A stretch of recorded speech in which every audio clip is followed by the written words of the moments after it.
If he wants to rush into something new with someone else to keep to this fucking timeline that he has inside his head, then fine. Let him. And you can feel good in knowing that this is clear proof that you were not compatible. He is okay with a different kind of relationship than you are. You want the real deal. He just wants to be married. Dude, where are you? Pick up your phone. We're going to a summer party tonight, and you're obviously invited, so call me back. Okay, love you. Bye.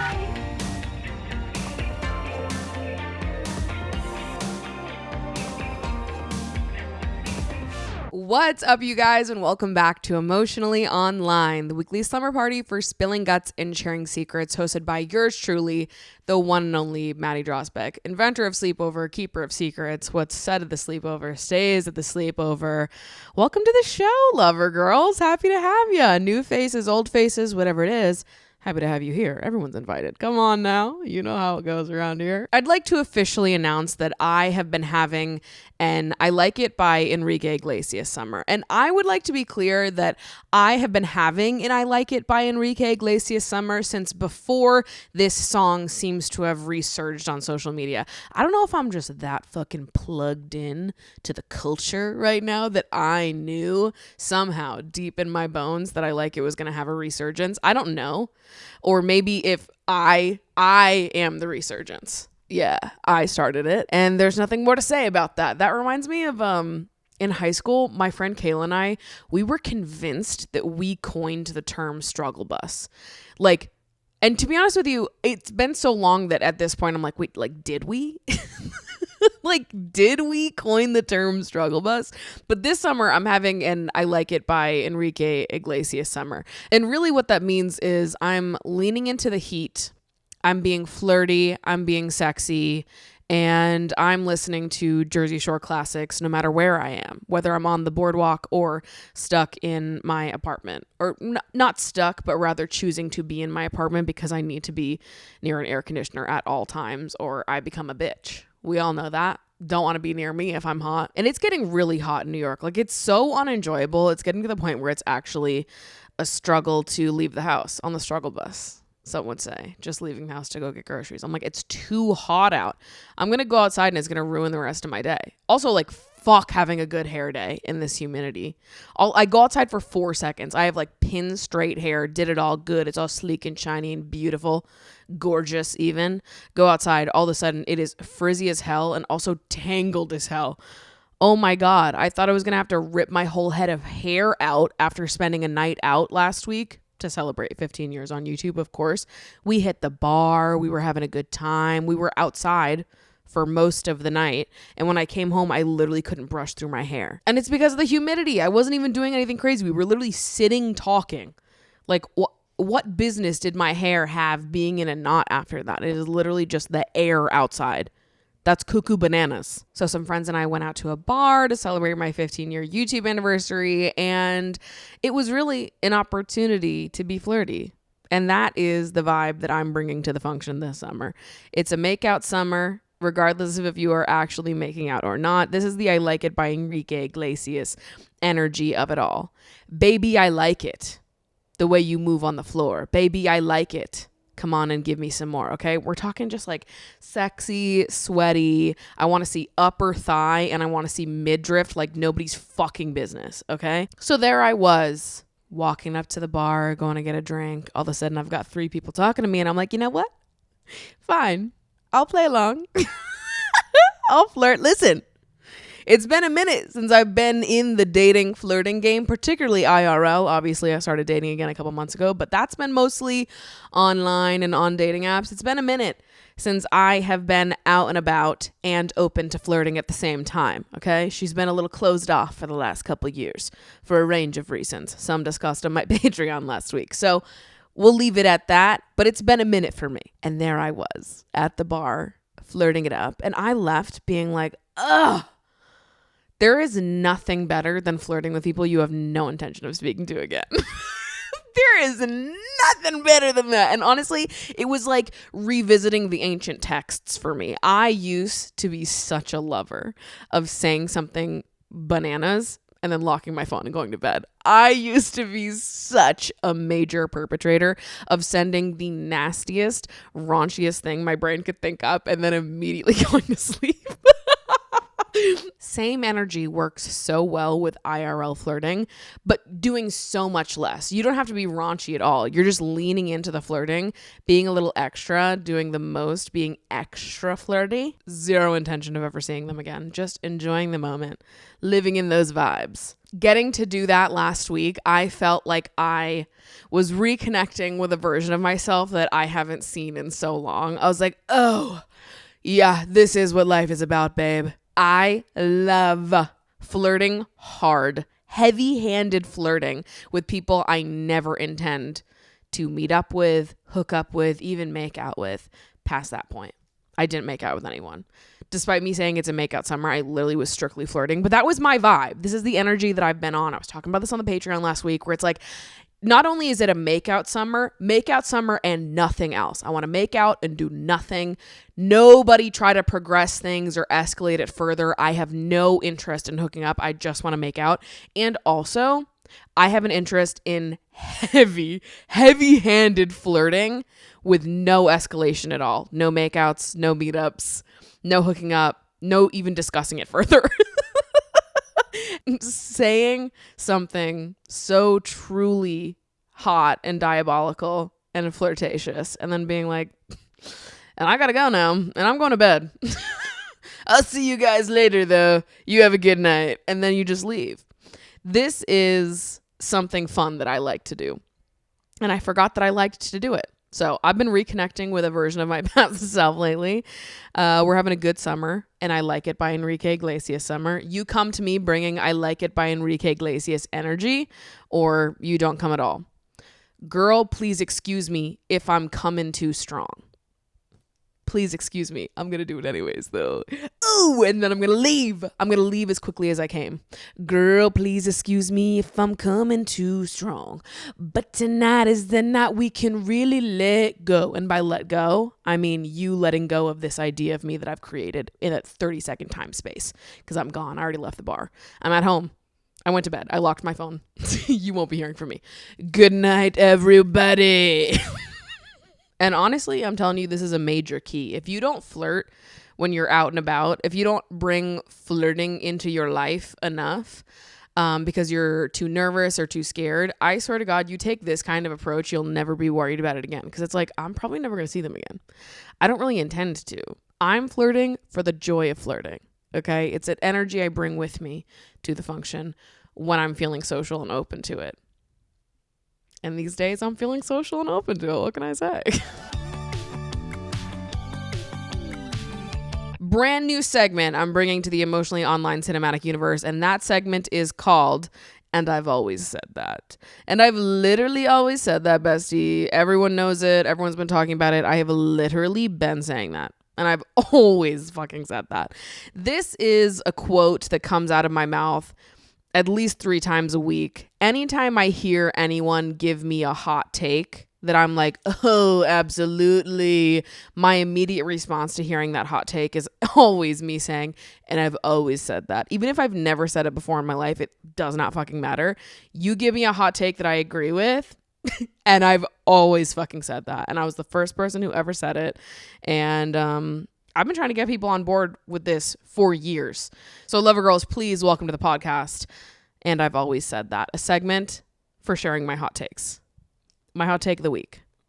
I genuinely cannot think of anything less romantic than having a wedding basically live streamed or live posted on the internet, or even having to spend 30 seconds of my day thinking about maximizing content on a day about celebrating true love.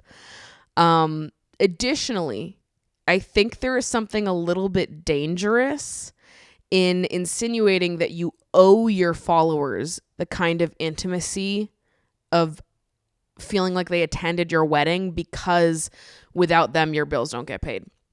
I don't care how much money is involved. You literally don't owe anyone intimate details of your personal life. Keyword owe. You can share as much as you want, but you don't owe anyone any of those details. And I think it is dangerous to position it like that. And I've literally always said that.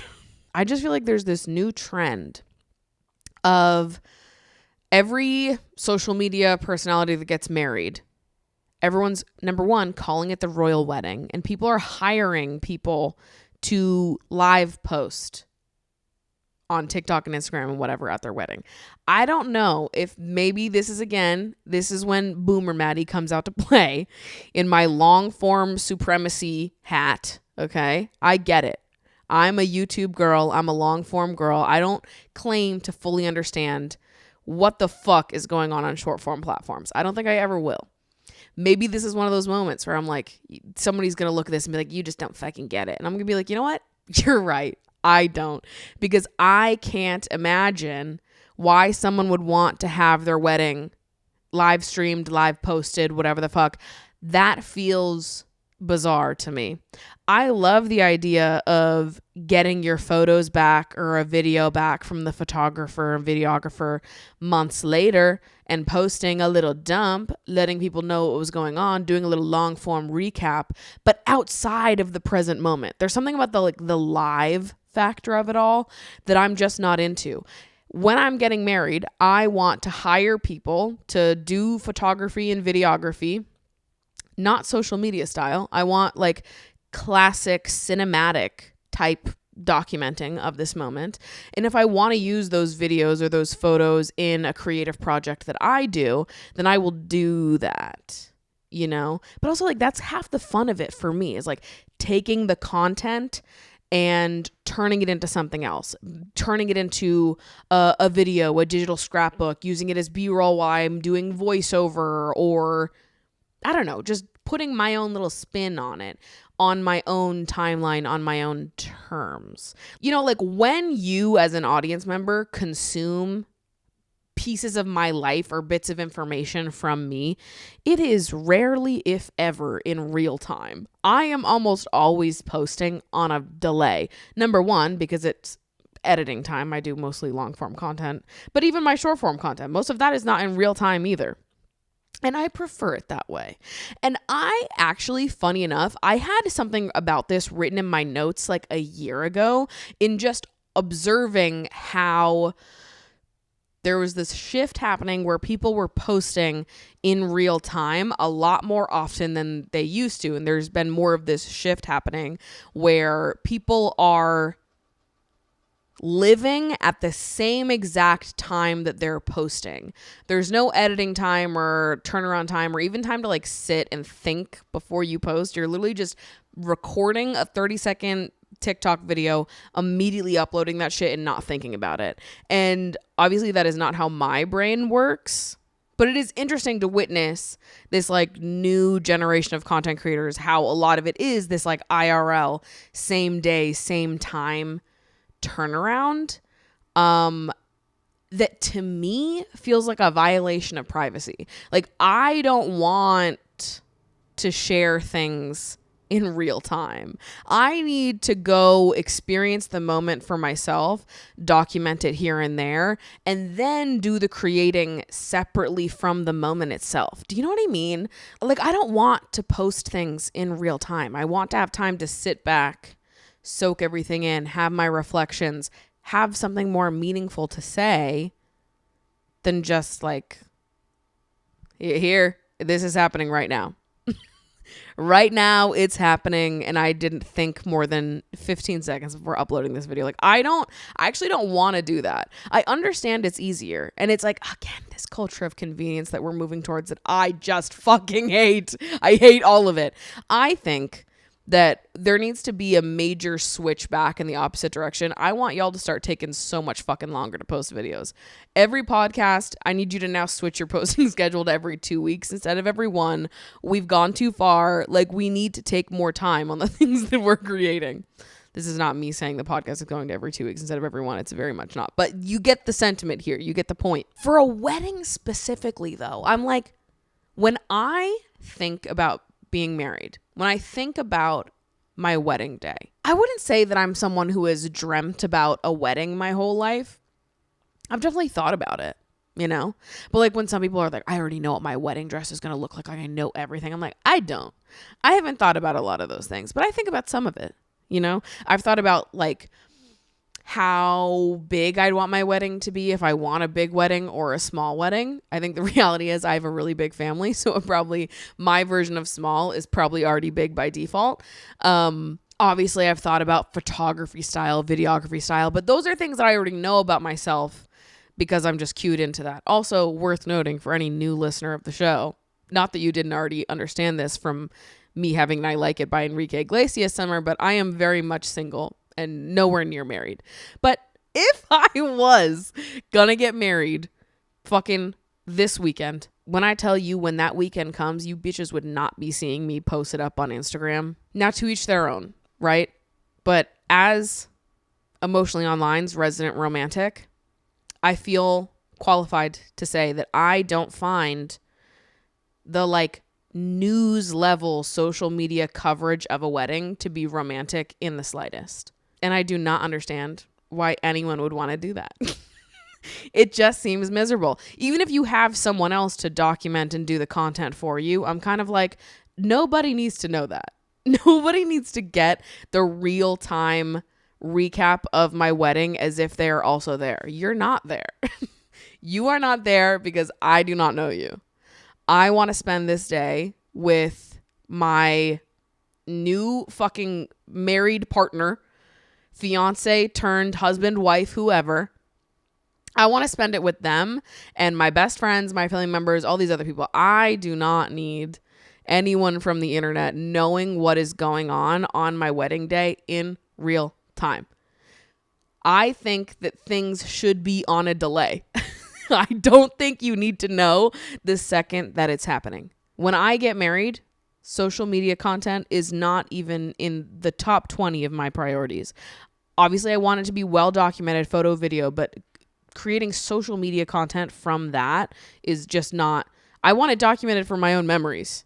I don't give a fuck if this random person from South Dakota feels like they were involved in my wedding. It is not romantic to me to think that all of these random strangers would be so intimately involved in my wedding day or that they would have all that information. You don't need to know.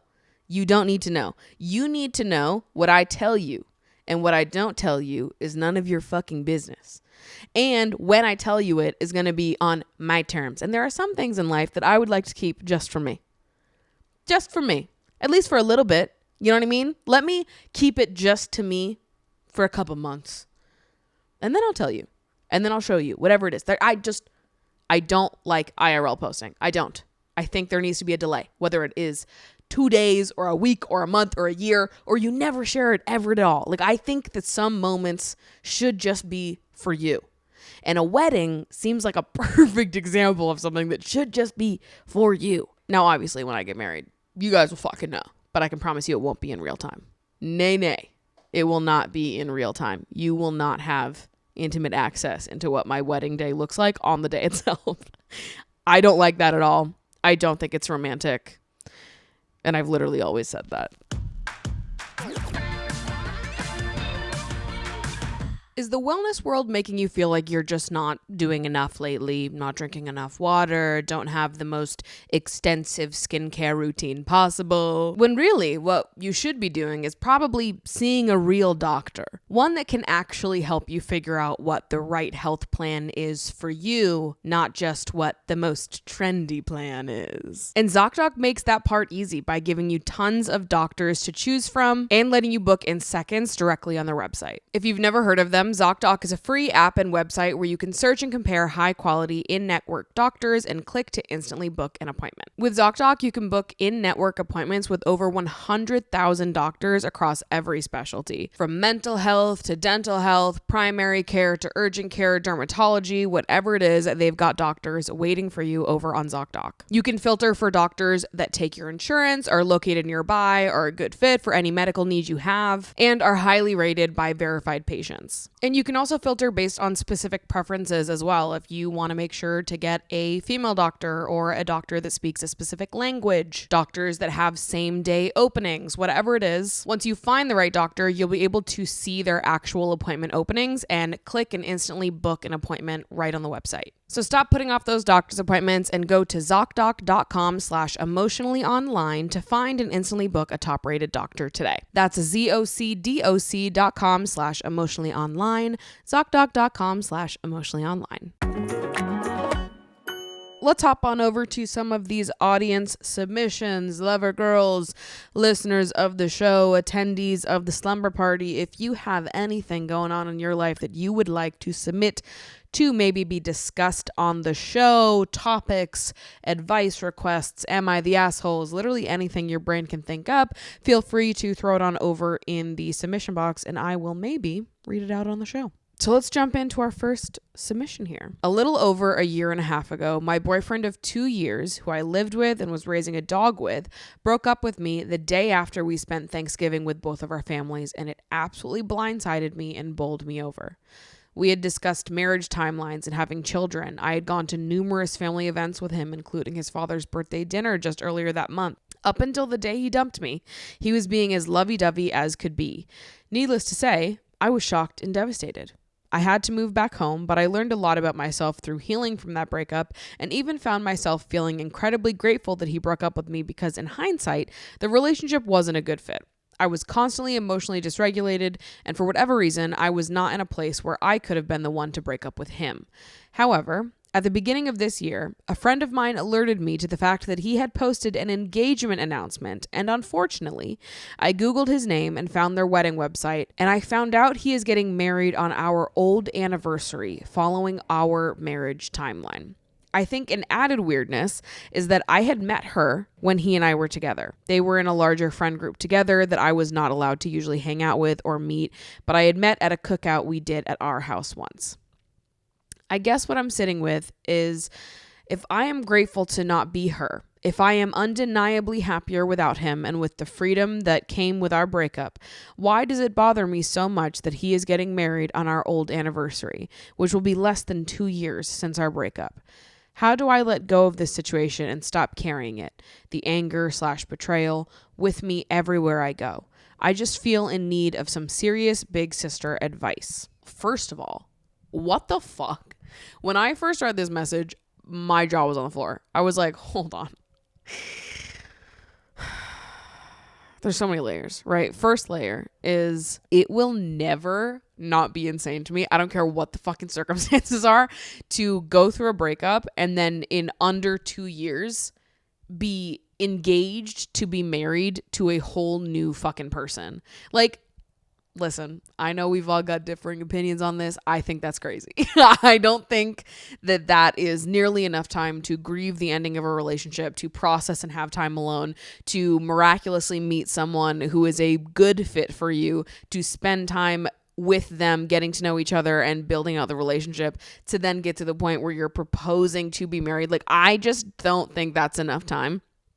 So when I hear this and I hear that it's, you know, the same timeline that you guys always talked about, that to me says that it didn't actually matter who he was getting married to. He just wanted to be married. That makes me feel like maybe he knew you guys weren't a good fit, but he didn't want the knowledge of you guys not being a good fit to impact the timeline that he had already accepted for himself. So he jumped ship and had every intention of marrying the first woman that happened upon him in a romantic way following that moment. This to me doesn't read as finding your one true love. This reads to me as realizing something wasn't working, jumping ship, and immediately having a panic attack because you would rather just be married to anyone and follow the timeline you had in your brain rather than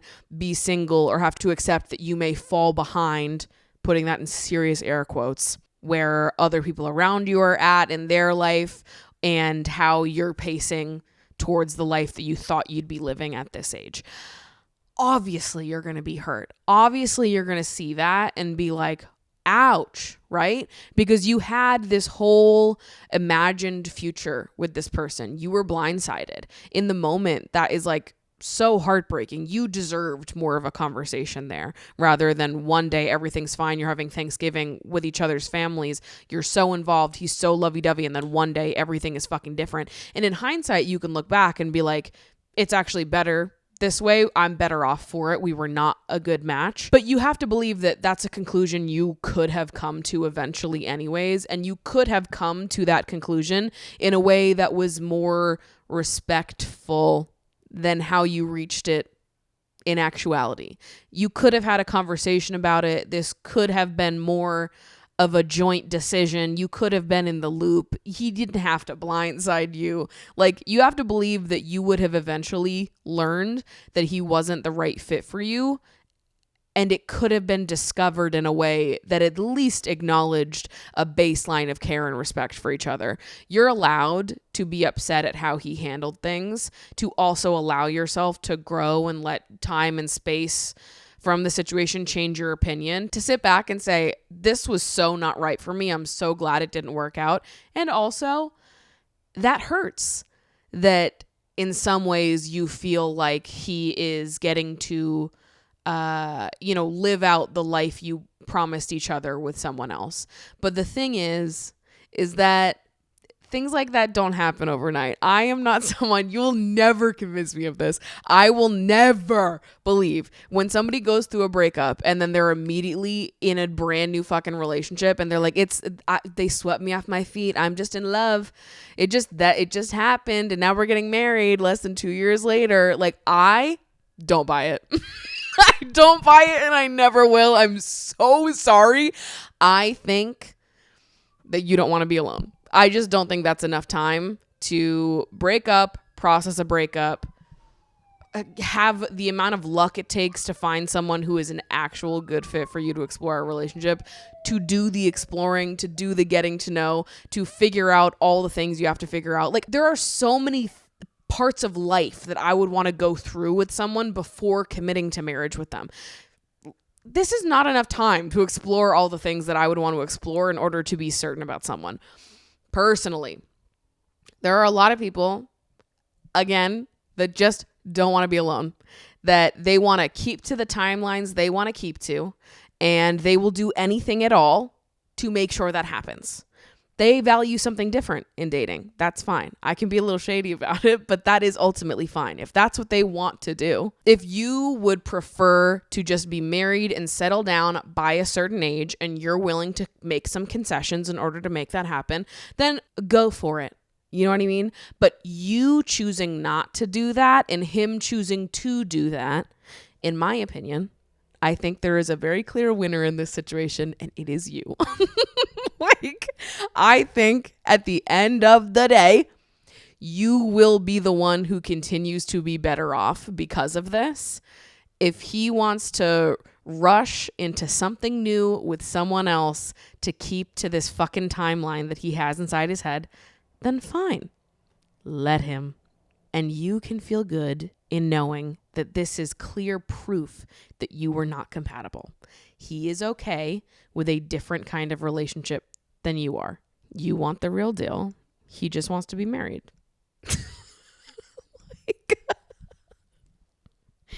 Some people just want to be married. Some people don't have anything else more interesting to talk about than getting married, than being in a relationship.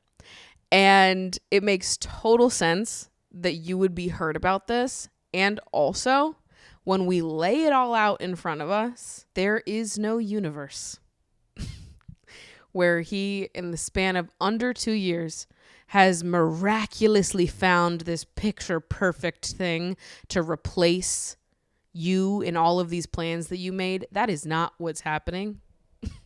Some people just want to be married.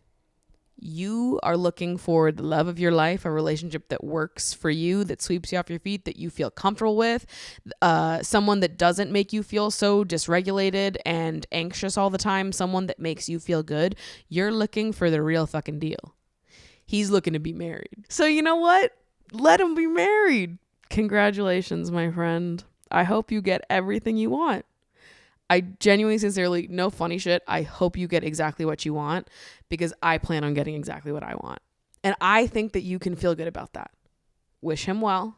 Hope the marriage goes awesome. And you know what? It is a little bit fan behavior at the end of it all. Like, it's a little weird to choose to get married on your old anniversary that you had with your ex, on the same timeline that you had discussed with your ex. Like that, you've got a fan. You've got fans. You've got admirers. You've got people that saw the blueprint and loved it so much that they just tried to duplicate it. And really, I think it should just bring you so much peace because this is fantastic evidence that you want different things, that you're okay with different kinds of relationships, that you're both comfortable with something different. And I think that you're going to live an awesome life and you're going to marry someone incredible for you, that is going to love you and make you feel good inside, that you're going to love and deeply respect.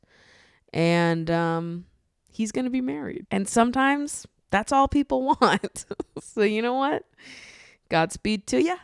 And onwards and upwards, my friend.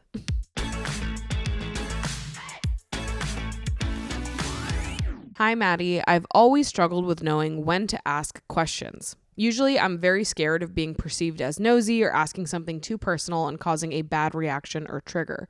So I typically refrain from asking questions about people's personal lives. But recently, I've come to realize it may make me seem aloof or uninterested. Here's a recent example. A good friend of mine has been dating this guy for almost a year now, her first boyfriend. I've met him a couple times. He's a cool guy, seems chill, but I never got to know him too much. Some of our other friends don't like him and think he doesn't treat her well enough and or is dismissive of her. I try not to judge because I don't know the guy and their relationship dynamics too well, but recently something happened where he was supposed to meet her at her house but couldn't go and she got visibly upset. I was with her the moment she got the call from him telling her he wouldn't come. I felt really bad. It really seems like this isn't the first time that happened, and I'm now worried my friends might be correct about him not treating her well. I wanted to ask her how she was feeling and why he couldn't come, but I just felt fear that she might have thought I was only asking to be nosy and gossip about it to our other friends. I ended up telling her before I left that she could message me and talk if she needed to, but I felt like it wasn't enough. Oftentimes, because of my fear of asking questions, I end up feeling like a bad friend. I wanted to hear your opinions on this. Personally, I think you should always ask the question. If someone is uncomfortable answering that question, if it's too vulnerable, too personal, whatever it is, they are well within their right to say that, to just look at you and say, yeah, I don't feel comfortable answering that, or I don't really want to talk about that right now. Can we talk about something else? That's totally fine. This is just like part of getting to know people and trying to, approach more intimate conversation. People can speak up for themselves and set boundaries where they need to. There's absolutely nothing wrong with that. Obviously, it's good to be conscious of what other people's boundaries may be, what sensitive topics may be. Good to pick up on social cues and body language in that way. And also, we can't mind read or try to predict people's reactions before we even make the attempt at closeness in the first place. Let people speak up for themselves. Let people make their own choices and make their own decisions. I think you might be surprised to learn how many people are comfortable sharing and opening up when they are asked questions, and how many people actually want to be asked. And also, I don't think that the question you were asking is really that invasive. People can also choose to answer with as much or as little information as they want. You're, witnessing a relationship conflict from the outside. You've heard things and you just want to ask her how she's feeling and why he couldn't come. I think that's like a normal question to ask. I don't even think that's overly invasive. Asking someone how they're feeling, or to ask more information about a situation that you saw play out right in front of your eyes, like that is not doing too much. That would be a perfectly appropriate thing to ask. And I wonder, because you say that you felt fear that she might have thought that you were only asking to be nosy and gossip about it to other friends. Where do you get that belief about yourself? Has perhaps someone in the past, maybe this person or a former friend, said that you were nosy or a gossip and that you couldn't be trusted or something like that? Has this been something that was said about you in the past that now you are internalizing and putting walls up around yourself to try to make sure you're not this person? Is it possible that this is like an overreaction or overcorrection to something that you were told in the past? Obviously, I don't know. But if it is, consider that this is an overcorrection to taking on that feedback, or that maybe the feedback was wrong in the first place. I don't know. I couldn't tell you. But I think that when we look at our friendships and the people we're trying to get closer to, asking intimate questions is, I mean, it's just a necessary part of getting to know someone better and really showing up for them. I think obviously it's good to let your friends know, like, if you need anything, I'm here. If you want to talk to anyone, I'm here. And also, I think a lot of times people won't take you up on that offer. And people want to be asked questions directly because they don't want to feel like they're burdening you or whatever by reaching out and being like, oh, can you talk? I really need someone to talk to. Like, people just want to feel like their friends are there without having to summon them all the time. Which I think is a whole separate conversation in and of itself, because I think you should feel comfortable summoning your friends when you need them. And also, it is good to feel like people are just there and they pick up on the fact that you're struggling with something, and maybe it would be good to have someone to talk it out with. And like, even if you don't want to ask them super intimate questions, I think one of the questions that you had here is not intimate at all. When you're asking her how she's feeling, how are you feeling is a really non-intimate question. I think it can be if someone's willing to be brutally honest in response to that question. But that's a good place to start, to really check in on someone and be like, how are you feeling? That seemed like a tough conversation. Do you want to talk about it? Asking someone directly if they are comfortable talking more about it, if they want someone in that moment, rather than being like, if you need anything, I'm here. At a later date, feel free to text me. In the moment, being like, how are you feeling? That seemed like a hard conversation. Do you want to talk about it? And making it more of like a present moment offer, maybe that would make you feel better. So that you're actually inviting someone to set a boundary with you if they need to opt into that conversation or not. But trust that the people that you're friends with are able to set their own boundaries and speak up for themselves if they are uncomfortable talking about something. And it is totally appropriate for you to ask your friends intimate questions so that you can be a better friend to them. And also, don't beat yourself up about navigating this in the present moment and learning how to have these kinds of conversations with people. I think what it means to be a good friend looks 100 different ways in so many different friendships. What it means to be a good friend in one friendship is totally different than what it means to be a good friend in another friendship. And like, there's so much room and time for friendships to grow and evolve to being something more intimate and deeper, and more personal in that way. Rome wasn't built in a goddamn day. Like, don't beat yourself up for that. I think to be consciously striving towards being a better friend and wanting to show up for your people is like, that's the best thing that you can do. And you're already doing it. So don't be too mean to yourself.